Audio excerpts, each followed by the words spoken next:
বাধা করছে, যেহেতু কেসটা মিউটেশন আন্ডারে আছে, পুলিশ প্রশাসন দিয়ে বলছে যে ফয়সলা না হওয়া পর্যন্ত পার্টির পঞ্চায়েত সবাই বলছে যে ফয়সলা না পর্যন্ত কেউ জমিতে উঠতে পারবে না। তারপরেও এদের নিজের ট্র্যাক্টর আছে, জোর চাবুজ করে এরা চাষ করতেছে। তা আমরা বারণ করতে গেছি, ঠিক আছে, ওরা বাড়ি ভাঙি হুমকি দেয়, ওরা যে সামনে জমিতে পড়েছে ওটা চাষ করতেছে। আমরা গেলাম বাধা দেওয়ার কারণে, ওরা অস্ত্র নিয়ে এসে আমার মাথা 3 দিন ছোটাইছে। কি দিয়ে চলেছে? ছুরি দিয়ে ছোটাইছে। ছুরি দিয়ে কম বাচ্ছে। ওরা কারা?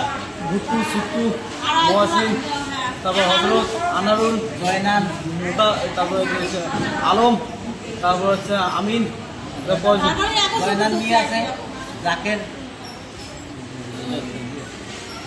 আপনাদের কয়জন আহত? আমাদের 7 জন আহত। 7 জন, মহিলা পুরুষ উভয়? পুরুষ মিলিয়ে 4 জন। কি নাম তোমার? ওর বাড়ি? বাড়ির মধ্যে